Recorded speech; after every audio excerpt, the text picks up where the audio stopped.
नमस्कार. उषक काळ होता होता काळ रात्र झाली, अरे पुन्हा क्रांतीच्या पेटवा मशाली. असं ज्या पुस्तकाचं वर्णन करावं ते मुरबाड तालुक्यातील नामवंत लेखक गिरीश कंटेसर यांच्या अभ्यासपूर्ण लेखणीतून साकारलेलं क्रांतीपर्व नावाचं पुस्तक, कादंबरी. या कादंबरीचं वाचन केलं आणि खऱ्या अर्थानं भाई कोतवाल हिराजी पाटील अगदी 1942चा तो लढा आणि त्यानंतर बलिदानापर्यंत होणारा हा सगळा प्रवास आणि इतिहास या पुस्तकामध्ये गिरीश कंटेसरांनी मांडलेला आहे.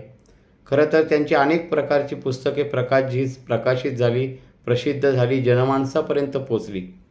परंतु खऱ्या अर्थानं सिद्धगडचा जो रणसंग्राम आहे आणि क्रांतिकारकांचा इतिहास हा सगळा गोळा करत असताना कंटेसरांना किती प्रवास करावा लागला, किती मेहनत करावी लागली, त्या पाठीमागे असणारी त्यांची शोधक वृत्ती ही खऱ्या अर्थाने आपल्या नजरेसमोर येते. आणि म्हणून या पुस्तकाचं वाचन केल्यानंतर आपण प्रत्येकजण क्रांतिकारक बनून जातो. आपल्या मनामध्ये, हृदयामध्ये, अंतःकरणामध्ये एक क्रांती निर्माण होते. आणि याचा मला सार्थ अभिमान आहे की माझ्या मुरबाड विधानसभा मतदारसंघामध्ये, मुरबाड तालुक्यामध्ये गिरीश कंटे नावाचा एक लेखक जन्माला आला की ज्याने आपल्या या संपूर्ण हयातीमध्ये आणि खऱ्या अर्थाने आपल्या जीवनामध्ये प्रचंड मेहनत घेऊन एक उत्तम साहित्यिक कसा असावा, एक उत्तम लेखक कसा असावा.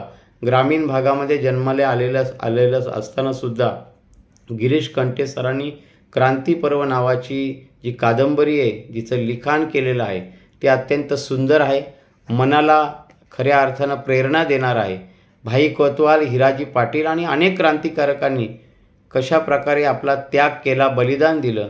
आणि या पुस्तकामध्ये खऱ्या अर्थानं अनेक जे प्रसंग आहेत, अनेक जे प्रसंग घडून गेले का जे कोणाला माहीत नाही, ते खऱ्या अर्थाने त्याची माहिती घेऊन ते शोधण्याचा प्रयत्न गिरीश कंटेसरांनी केलेलं हे या पुस्तिकेवरून आपल्याला दिसून येतं. आणि त्यामुळे खऱ्या अर्थानं क्रांतीचं पर्व खऱ्या अर्थानं गिरीशजी कंटेसरांच्या लिखाणातून आपल्यासमोर येते. आणि त्यामुळे मी हे पुस्तक वाचलेलं आहे, आपणसुद्धा अवश्य पुस्तक घ्या, हे पुस्तक वाचा, या पुस्तकाचं वाचन करा. कारण आपल्याला इतिहास माहिती असला पाहिजे, क्रांतिकारकांचा जीवनपट आपल्यासमोर उभा राहायला पाहिजे, तो आपल्याला माहिती असला पाहिजे. आणि म्हणून मी भरत दळवी युवा विकास मंच मुरबाड विधानसभा यांच्या वतीनं गिरीश पांडुरंग कंटेसरांना मनापासून शुभेच्छा देतो. आणि भविष्यामध्ये अशाच प्रकारच्या कादंबऱ्या, पुस्तकं त्यांनी निर्माण करावीत आणि खऱ्या अर्थानं मुरबाड विधानसभा मतदारसंघामध्ये साहित्याची चळवळ निर्माण करावी. धन्यवाद. जय हिंद, जय महाराष्ट्र, जय क्रांती.